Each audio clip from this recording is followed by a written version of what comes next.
Welcome to the Artist Academy podcast, a place where we focus on the business side of art to help you attract more customers, increase profits, and ultimately live a life of creativity and financial freedom. I'm your host, Andrea Earhart, and this week's episode features Patrycja Hannagan, or PJ, of Mural Nomad. She's a Polish muralist traveling around Australia with the goal of creating 100 murals in 100 weeks. Do I have your attention now? How cool is that? She's living the travel adventure life that some of us, including myself, have at one point at least considered, but maybe you've never thought was possible. But PJ gives us a front seat view on what it's like being a working muralist living out of a van. To some, it might look like she's living this carefree hippie adventure, but in reality, she's making a great living, charging a lot for murals while building up her portfolio and brand with murals from all over Australia. My biggest takeaway from this interview was how much importance PJ places on outreach to build her portfolio. She doesn't wait for people to find her. She goes to them. She makes herself seen. Literally, she drives her van to different locations to all over Australia to meet these customers. But more importantly, she does the things like posting in the local Facebook groups, like the very specifically local Facebook groups, like the small communities within the suburbs, reaching out to local artists in every area to make sure she's not stepping on toes, but also connect with them, and networking with local business, like the local welcome centers that most towns have, or at least a decent sized town, but in order to hopefully get connected with another job in each area if she's going to meet her 100 goal. She's open about pricing and all the strategies that come with it and how she comes up with her pricing, including how she went from charging $200 per mural to her latest project of $65,000 for a mural. PJ is currently on mural number 59 of her 100 goal. So go give her a follow at Mural Nomad on Instagram to cheer her on in crushing her goal within the next year. And let me know what you think about this week's episode with Mural Nomad, Patrycja Hannagan. Hello, I am joined here with Patrycja Hannagan. She is Mural Nomad on Instagram, and we're going to call her PJ today because that's a little bit hard for me to say the name. But I'm so excited that you're joining us to talk about my favorite topic, which is murals. And you're very open about your pricing and how much you're making, which I love to hear. So we're going to be talking about how you're getting jobs and how your pricing went from getting $200 for a mural to in just 2 years charging now your latest one, your highest dollar one is $60,000 for one mural, which is inspiring. But so how did you get to where you are now? Take me way back. Walk me through how you're a travel nomad with the van and all things and their whole story. Basically your whole story in 10 minutes. Okay, it's a long story, but so I was born in Poland. I grew up in Italy, where I attended a very public, low-key art school, high school. That kind of got me painting constantly for my teenager years. Then my family fell apart. I moved to Australia by myself at 19. And I was always painting canvases like as a hobby, I suppose, but I had to study and work a lot to be able to afford to study in Australia. And I kind of wanted to keep the art alive, but it was hard to justify the cost of canvases and seeing the canvases piling up behind the couch. And I started teaching painting classes for a little while. And around the same time, I was working full-time in corporate, pretty much doing business in sales for an IT company. I was quite bored at work, and I painted what was my first mural without knowing that I was painting a mural. I just decorated a room. And shortly after that, my hairdresser asked me to paint a room in her daughter's bedroom. And that was technically my second mural ever. But once again, I had no idea that people do that for a living. I didn't know that that could be a job. Until then, a friend of mine asked me to do another bedroom. And then I had kind of a 2-picture portfolio for nurseries. And during COVID, I lost my job. And I kind of reconnected a lot with my art. I was with my husband at the time. We weren't married, and he was really supportive of me, doing commission paintings and not rushing into another corporate job anytime soon. And yeah, I decided to put together a 2-picture portfolio of nurseries and ask in my Facebook group, like the neighborhood Facebook group, if someone wants it for money. I was like, I'll give it a go. Worst case scenario, nobody contacts me, and I got my very first fully paid mural. I think I actually rewatched some videos of me talking about it yesterday. I charged $450 for it. So that was the first fully paid mural I ever did. And it was just 2 white flowers on a very, very pink room that wasn't supposed to be pink. But when I rocked up at the job that day, the lady decided last minute to change the color of the whole room to this offensive Barbie pink. So I had to change the whole color of the flowers to adapt. It was a bit stressful as the first mural, but it worked. It gave me a feeling that if I do even just one of those a week, it's quite a bit of money. And yeah, I already had a little bit of a following because of my painting classes. So as soon as I posted that, things started snowballing, and I kind of quit the job I had at the time, which was I ended up working part-time for a doctor. I ended up in that role because of my art client. He knew I was good at office stuff, so he asked me if I could help his dad. But I ended up quitting after 3 months because I went full-time with murals in about 3 months from that first paid job. And then I painted a lot. I learned how to spray can. I found a very nice mentor in Brisbane that showed me how to use spray cans. And my husband and I were already planning to hit the road in a converted van, but the murals paid for it much faster than I expected. So we hit the road, so much quicker because of it. And I didn't think I'm going to paint once we hit the road because Australia can be fairly remote. We have some major cities, Brisbane, Sydney, and other ones, but there is some towns in between. But I thought nobody would need a mural outside of a big city. I thought it was a trend picking up only in cool places. And I still packed my painting brushes and my leftover paint because I didn't know what to do with it. We got rid of everything. We went fully minimalistic. And when we hit our first town on our trip, I did the same thing. I advertised on Facebook thinking I'm going to get at least some free walls. So I was like, hey, muralist, I'm traveling. I have some spare materials. Does anyone have a canvas I can use for my own? Paint whatever I want and you'll have a free mural. And instead I got 5 people contacting me being like, no, come work for me. I'll pay you. So our first week on the road, I painted 8 murals. Some of them were little, but it was I was painting every day and we made a lot of money. I think the first week was 10 grand alone. That made us realize wow, okay, we can maybe commit to the full lap of Australia because we weren't sure how far we're going to go straight away. But yeah, it was pretty cool. And I rebranded to Mural Nomad a little while after that. That's so awesome. That's so cool that you have Was that 10 a minutes? travel buddy. Yeah, it's so cool. It's so cool that you have a travel buddy with you. I bet that helps. I've done a lot of traveling and with friends and solo, but that would be so fun to do that whole experience with your husband. That's awesome. Yeah, he can be very useful. Painting walls can be very stressful if you've never done that before, though. And he has a wonderful business himself. He teaches children how to juggle and do circus activities. So he's been doing that on the road. Yeah, we're both very creative. And yeah, originally we thought that would be the way we sustain ourselves on the road by running these activities on school holidays in different towns. So he's very passionate about taking these incursions to towns that are not as lucky because they don't get cool groups coming out to them and running nice activities.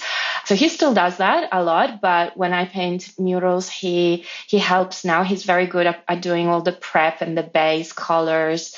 He's the one using mostly the spray gun because it gets very heavy, but I am extra lucky. He is qualified for driving trucks and height access. So he's also my machine operator and safety and height access manager on my biggest jobs. So I don't have to pay anyone to operate like big scissor lifts or knuckle booms because he is actually overqualified for them. So that's part of the reason I got this very big job. It wasn't easy, but I had to reassure them that I have a very qualified team, and my husband's qualifications really helped.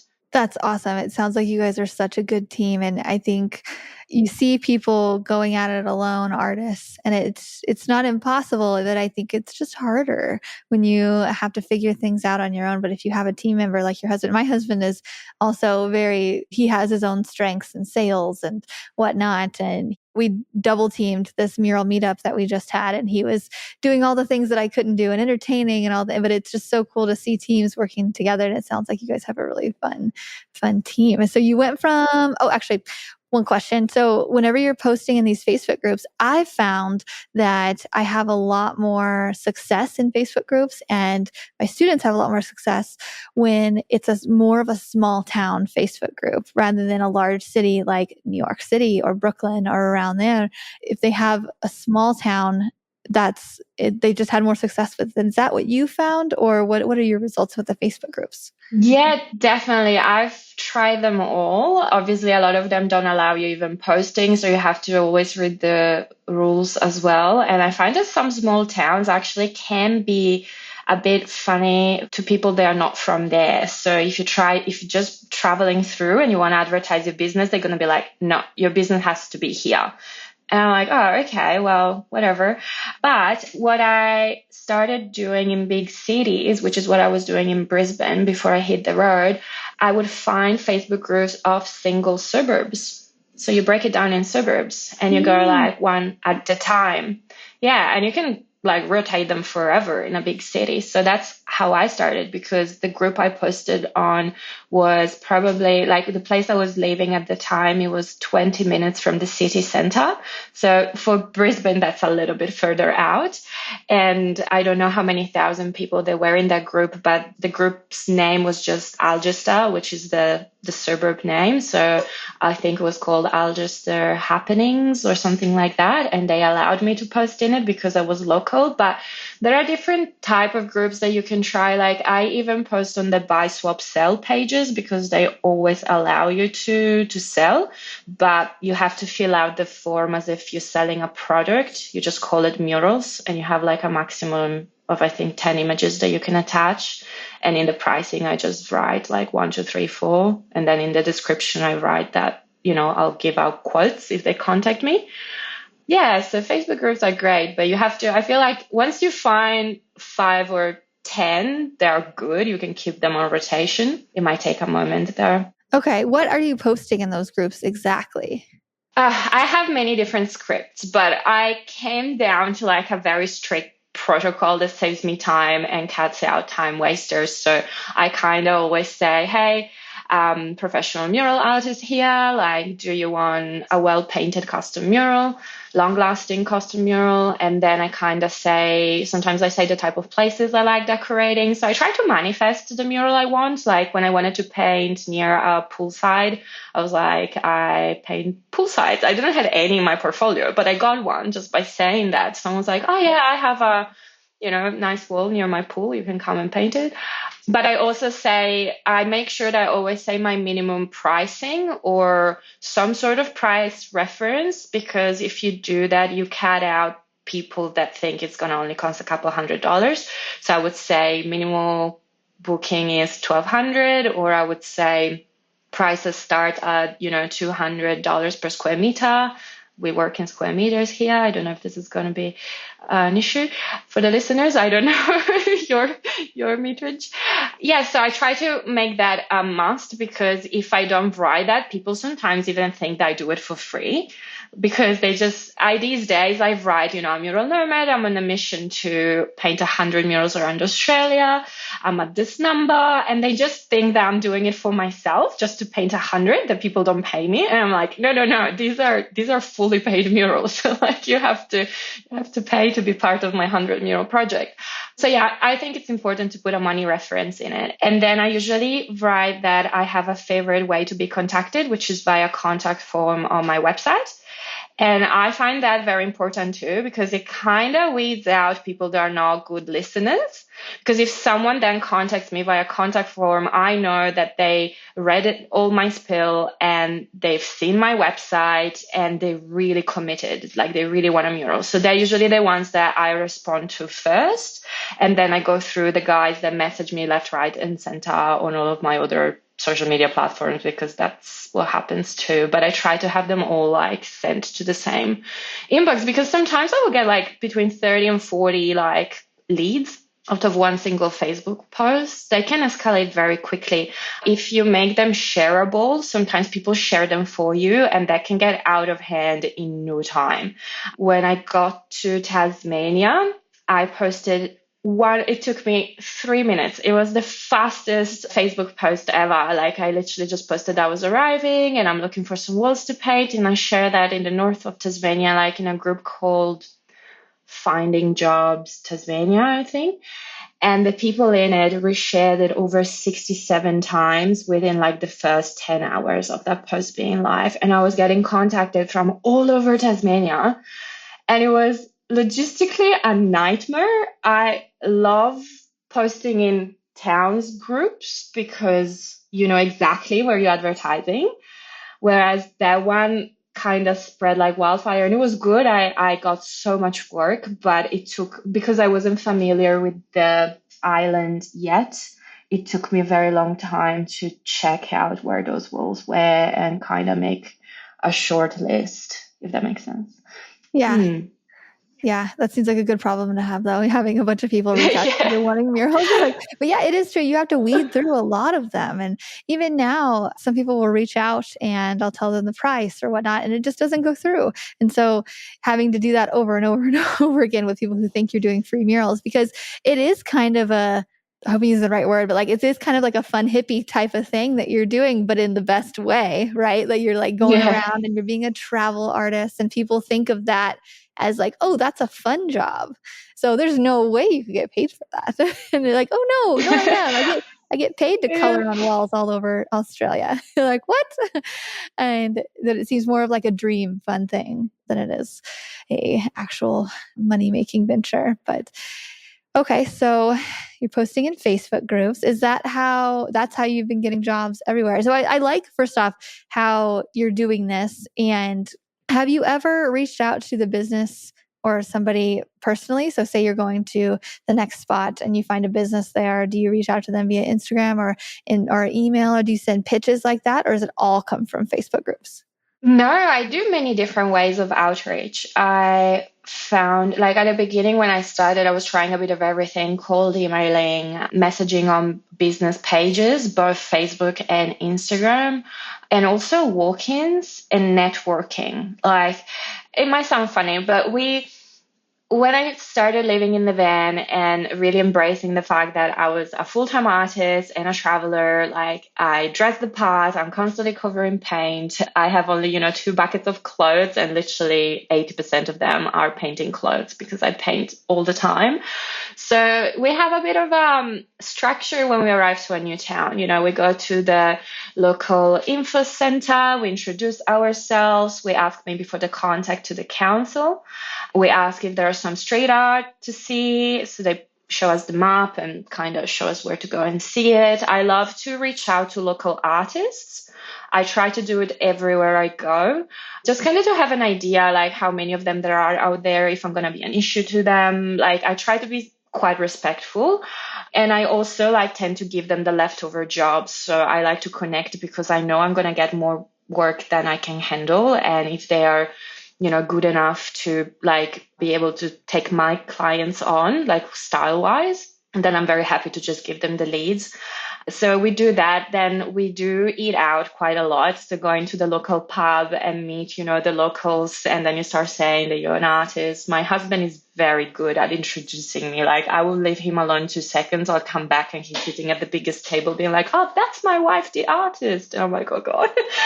And so we do a lot of that. And I was messaging businesses only when I either see that they have a very good wall I can't help myself. I feel like I have that vision now when I'm traveling. I'm not seeing like the pretty things. I only see empty walls. It's like a very specific filtered vision. Like I'm like, ooh, that was good. That was good. So when we have our walks with the dog, I usually like, oh, can you wait a second? I'm going to pop in and say hi and see if they want a mural. So I do that. I got a couple of murals like that. I feel like it's contagious. And even if they might not want the wall, or if sometimes, they don't own it. So they're like, oh, I wish, but we will get in trouble if we paint it. But then you leave a business card. And like I had this one time, this lady called me and she was like, hey, you came to my shop yesterday. Look, I didn't want a mural, but Janet from the bakery just told me that she might want one. Do you want to pop in and say hi to her? And I was like, yeah, I'll go see a friend.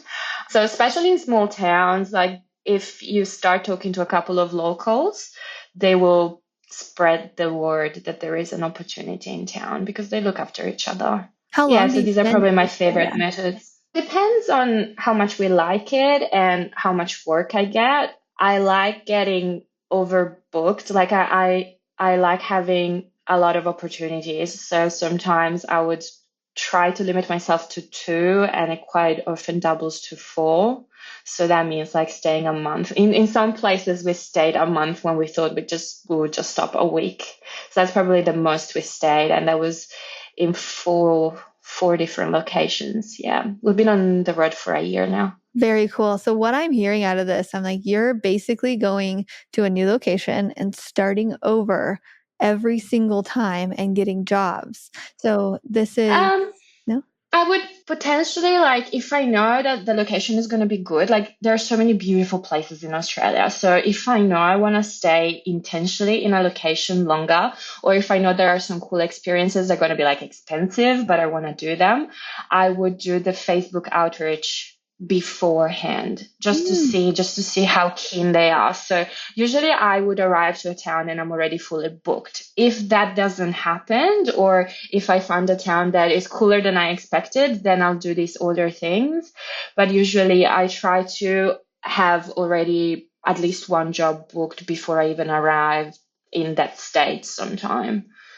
Just to feel like financially secure. Traveling is very expensive. Yeah. Do you The stay in distances your in van? Australia are massive.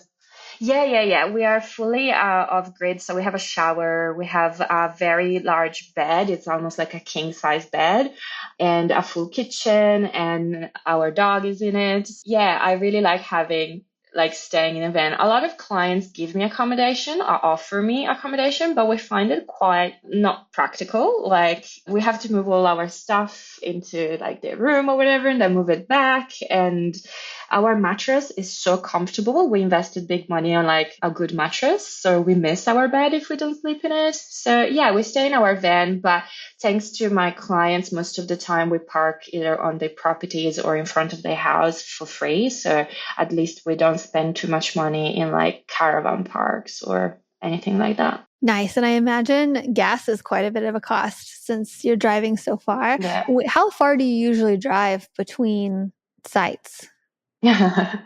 So Australia is really, really wide. It's wider than Europe. And just to give you an example, I literally 3 weeks ago, we came back from the East Coast to the West Coast, and that took us a little less than 2 weeks. We kind of powered through it and costed us about over $2,000 in diesel. Yeah, it was, but that was extreme. I came back here because I'm doing this large project. So, for a big project like that, I'll travel across the country. But normally we would just go stop by stop. So there are some big gaps, unfortunately. Like at the very north, top of Australia, there is a city called Darwin. But to get to Darwin, you drive in the middle of the desert for like 2 days before you get to anything. There are maybe like Whoa. some roadhouses, but they can be like 3, 4 hours apart. Yeah, so it can get very isolating in some locations, but then when you get to the little towns, they're very quirky, or yeah, there's a lot of special places here. And then some of them like are very beautiful. So the next stop from Darwin was Broome, and I think they are I don't want to lie here, but they are over 10 hours apart, well over 10 hours apart. And We stayed in Burma another month because we really loved it. Like coastline is incredible there. But then again, from Burma to the next stop was another like 14 hours. So that was probably the biggest distances in that part, like the northwest part of Australia was the most remote. But everywhere else is a bit better. So I would travel only a couple of hours to change fully location. What a fun adventure you guys are on. This is Yeah. so cool.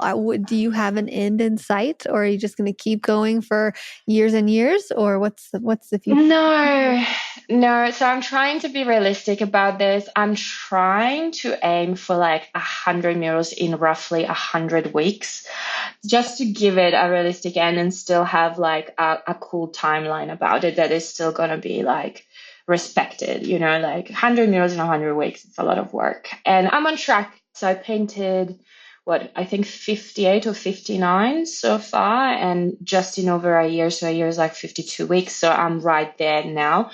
But because my next project is actually, it's not one mural, it's two water tanks. So I'm counting them only as a two murals, but it's going to take me 4 weeks. So then I'm going to have to play Wow. catch up. I don't know, it's fun. It keeps me busy. It keeps me not slacking, because it's easy to get comfortable to be like, oh yeah, I made enough money to don't paint for a month. But this way I'm like, no, I have to paint every week. So it's good.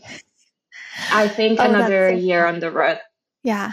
You inspire me to want to set my own goal of some sort because I don't know what it would be, but I've been thinking in the back of my head what I could set a goal for of per week or per something a day, Hmm. or I don't know. We do these fun artist challenges for 30 days and whatnot, but I like yours of just, Well, you had the wings around the world, really. You've painted them in so many locations. So that was, I think, a cool goal. yeah, that was Um, and then I kind of stopped doing that for the past couple years, but now we have another one set up for the Dominican Republic. We're having a mural meetup there in October. So that I'm like, okay, yeah, maybe we could revamp that one. Cause yeah, anytime I travel, I've kind of gotten off of it, especially now having a baby. I'm like, well, when am I going to have time to paint? But getting back on that would be fun. Okay, I'll just revamp a goal that I already had.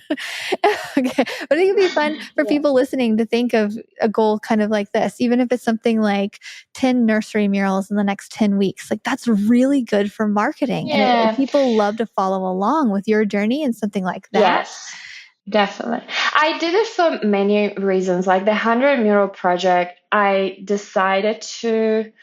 inspired by another book. So I read like 3 books when I started being a muralist because there weren't many informations out there. So I read your book, but before that one, I read Maria Brophy's book Oh, called so Art, good. Money, Success. So Mhm. good. And she's spoken about an artist painting like a million Buddhas, like something like that in it. And that gave me the idea. Like the next morning, I woke up and I told my husband, I think I'm going to commit publicly to painting 100 murals while we travel. And I think at the time I only painted like 12 or 15. So in my head, I was like, oh, I only need to do this a couple of more times, like I think I got this, like I think it's not crazy. But in the scheme of things, I've been only a muralist for a year when I made this decision. So it was terrifying. I was like, I'm going to be judged. People in the industry are going to think I'm crazy and presumptuous. And, I thought I'm going to get judged a lot. But the reason I decided to do it is because I knew it's going to get attention. And I decided to do this after I pretty much donated a mural to a hospital on my journey. I got contacted by this nurse when I was in Darwin, and she had a very small budget of like $200 that she raised by selling like handmade jewelry. And she had this little section of this wall in a garden that she wanted me to paint. And that garden was outside the windows of the mental ward department. And that's where all the family could come and see the patients. And the love that the nurses have put in that garden after hours, you could see it everywhere. There was just so much love and care through it. And I got inspired and I felt really touched by it. And I told her, look, I'll use that $200 to buy some extra paint and I'll paint the entire wall, not just the section that you wanted. And she was so happy and so grateful. And we painted that mural in a couple of days. And the nurses were coming out to give us like fruit and water. It was really hot and humid. And they were telling us stuff like, oh, the patients are waking up happy they're keen to come and see your progress. Like I've never seen them that excited about anything. They usually don't talk with each other, but they talk about your mural. And I was like, wow, this is so special. Like this is what I want my murals to do, like have some sort of impact. Up until that time, I only painted like private commissions. So, they're still very good, but that was probably like the mural that the most people saw and reacted to at the same time. And I thought, well, if I commit to something crazy like 100 murals, maybe I'll get chance to do more non-for-profits or every now and then sneak in a project like this, because I'm going to be very busy with the paid projects. And I've been trying to donate one mural for at least a non-for-profit or a hospital in each state I've worked in. So that's been working really good. And that's how I started getting sponsors as well. So yeah, it was a good idea. But the other thing I wanted to prove with the 100 mural project is that there is so much work out there. Like if I can get 100 murals in 100 weeks, anybody can, because I didn't start from an amazing portfolio. And also I secretly hope that after painting 100 murals, I will figure out what I love painting and what I don't like painting, and hopefully start developing a bit of a style, because right now I try to say yes to anything challenging. So I hope that at the end, I'm going to make a book with all the photos and the stories behind every mural I said yes to. So I have full transparency about the jobs I need to say yes to keep us on the road, but also full transparency in when I take on a project and I actually hope that I can pull it off. Because that happens a lot being a muralist. You just say yes and then you're like, I don't know, I never painted this, but I'm going to try. So yeah, so it is a lot behind the 100, like the specific reason I chose to paint 100. I love that you have a goal at the end. That would be such a fun thing to flip through with a book, just to get the more insights, and especially even somebody for artists, just to hear how the real behind the scenes of everything. But so how do you price?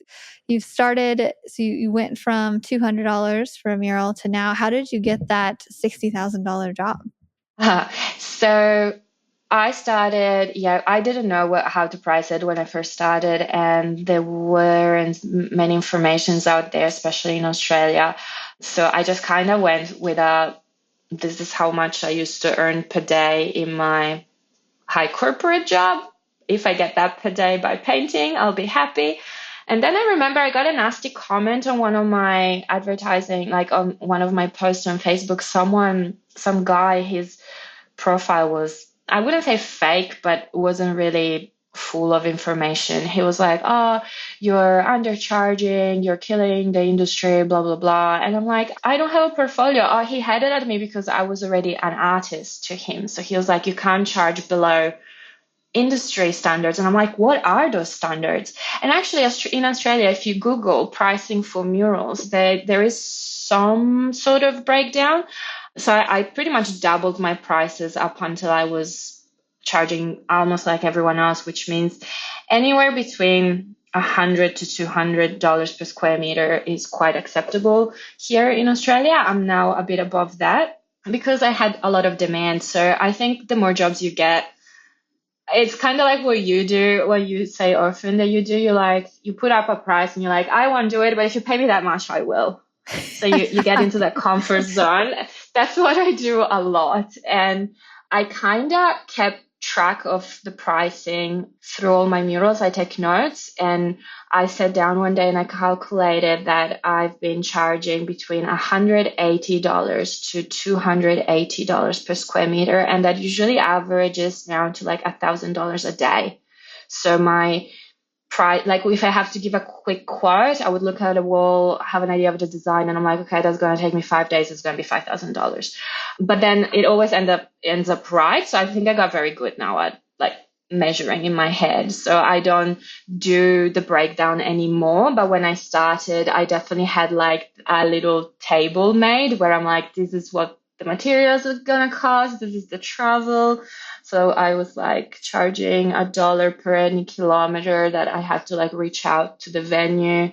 And I had the per square meter, and I tried to be very fair about like the density of design. So if it was like a super dense area, I would charge just for that area like $200 per square meter. And it was like a plain area, it would be just $180 or something. So I went through stages, and then I realized it doesn't matter. Like, it doesn't really matter to break it down because I don't explain that to the client.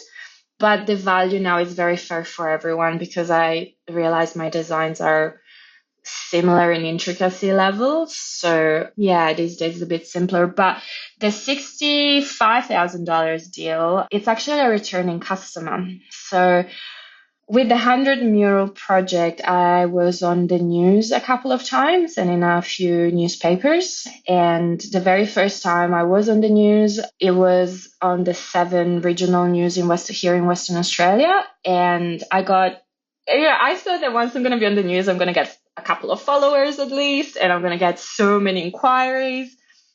It didn't happen. It definitely didn't happen. But I got one phone call, and that's all that mattered. This lady called me and she's like, "Oh, I'm in a remote town, but I saw that you're a traveling artist, so you probably would want to come here." And I'm like, I'll come anywhere there is work. And she's like, "Well, I have not 1, but 3 walls for you," she said, "and I'll give you accommodation and I'll pay your travel." And I'm like, sounds great. This town was 9 hours inland, like in the middle of Australia. It's a town of 64 people. It really is. But hey, they had budget for these 3 walls that they built the year before, and I don't really know what happened. I think someone was traveling through town that builds walls, and they kind of decided to take on his services and build 3 walls just for murals. But then she struggled finding an artist. So she told me that she reached out to the nearest city and contacted a few, and nobody got back to her, or she's still waiting for them. I was there within 2 weeks, which I couldn't come sooner because my husband was teaching at schools and she knew that. But I responded to her straight away. I got the deposit. I did the designs. And then I went there over the Christmas break and I painted the 3 little walls. So 2 of them were like entry to town signs that said welcome with local flora and fauna in it. And one of the walls was in the middle of town, and she wanted a memorial mural for the fallen. So it was a very cool job, and the town has its own charm, and there are the most stunning sunsets out there because it's like a very well maintained little city in the middle of the desert, and lots of travelers go there for fossicking and finding gold. So you meet a lot of interesting people. And while I was there, she told me that they got this new water tanks and she wanted a quote for them, that it's likely not to happen, but while I was there, she would like a quote. And she made me understand that the budget is not really a problem. So I was like, sure, well, since I quoted her $250 per square meter for those walls, I just calculated the area of the tanks, which is the first time I had to use algebra since I left like high school. I was like, how do I do that? It was a bit scary. I had to do like 3 times to make sure I'm getting the numbers right. And then I just multiplied that for $250 per square meter, and the result was like $62,000. I rounded it down for her, and I left her with that number, and I didn't think too much of it. And then after I finished the job, about a month later, she called me and she's like, "I think we can go ahead with the tanks." And I was like, "Wait, what? No." And she's like, "Yeah, no, the budget is fine. Everything is fine. We just need to get permits from the owner of the assets." So the water tanks belong to Water Corporation, like the people that make them and run them. And it's obviously an expensive asset. So you have to like go through a lot of paperwork and a lot of office phone calls and get to do like online inductions for safety requirements, and like they have their own inductions for workers to operate safely around the things, and you have to prove that you're qualified and all of that. So I had to do all of that for my team. So my team would be my husband and a girl that I met in that town, and she ended up helping me on the little murals that I painted. So now she's like I trained her. So now she's going to work on the water tanks with me. So I'm going to have a good assistant. She's very skilled. And she happens to be the town's firefighter and first aid. So she's also very qualified to be on the job. So yeah, so that's how I landed that job. And then I was hoping they're going to do the priming for me, but I didn't want the town to have to go through the inductions because they're very strenuous. So we decided to do a separate quote for the priming, and that's how the total project amounted to $65,000. But they're going to provide me accommodation and also the height access machine. So that's not coming out of my budget, which is really cool. Nice. Because it costs like $20,000 to get a machine, the machine that I need out there, because it's in the middle of nowhere for a month. Wow. That's awesome. And it's just so cool how the big jobs come from the small jobs a lot of the time. I have a little bit of hesitation when people reach out to me nowadays because I don't take the small jobs as much anymore. But in the back of my head, I'm like, I know I'm just shooting myself in the foot because I know that the big ones would come from that. And even, I've recommended some Artist Academy students for some small stuff, and they're like, "Hey, thanks so much. That client now wants a big wall," and I'm like, "Yay!" I sometimes miss painting little walls. Like I thought at some point a couple of months ago, I decided to cap, like to don't say yes to jobs below $3,000 anymore. I think big jobs are more stressful. Like sometimes I crave just a little simple job where I just rock up, I have like my hour, like planning it out, and then I smash it in a day or two. And I think on the road is also the experience you get with the client. Like the big jobs are very serious and detached. Like you meet a lot of people, but you have to be like super professional and very good at time management and all of that. Whereas the little job, you end up having like dinner. Like for me on the road, I ended up bonding with all of my clients. Like we become part of their family. We end up going on hikes together. It's just a different experience. So I reopened, like I take all sorts of jobs now. Like I decided for the 100 mural project, in my head, it had to be a progressive project, like there should have been like a progression, but it doesn't work like that. And it's not worth being strict about it because I would miss out on so many wonderful stories and just experiences in general. Yeah, I love that. Oh, that's so fun. What an adventure you're on.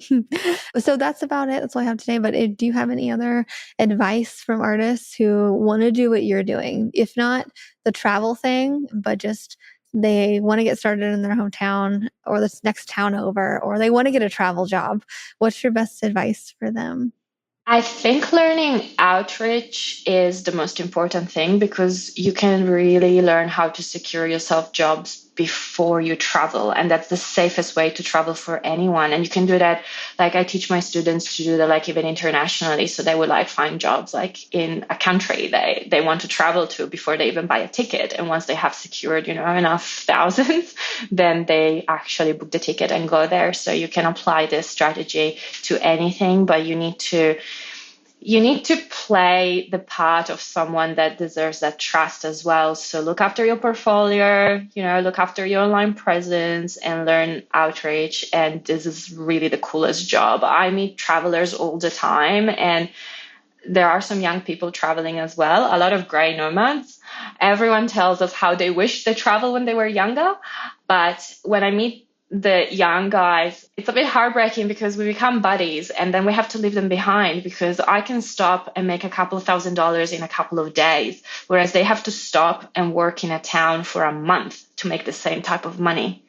So I think if you love traveling, there is literally no better job. This is where it is at. So I just hope people get inspired because it really is this simple, like to a certain extent. Like if you have the skill and the passion, obviously, and if you like to travel, because there is a lot of kilometers to cover as well, and you have to adapt even more when you're on the road than when you are a muralist in the city, and we know how that can be. And sometimes I'm in the middle of somewhere and I can't buy a spray can, or I can't buy a certain type of paint, so I have to like ask people if they have any leftover paint in the garage or travel, 5 hours to the shop that sells supplies that I need or stuff like that. So you have to be extra adaptable.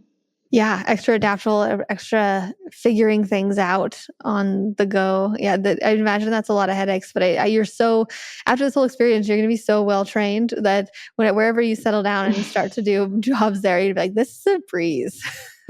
Yeah. Yeah, I hope so. I hope so. Awesome. Well, thank you, Patrycja. Thank you for having me. It was super fun.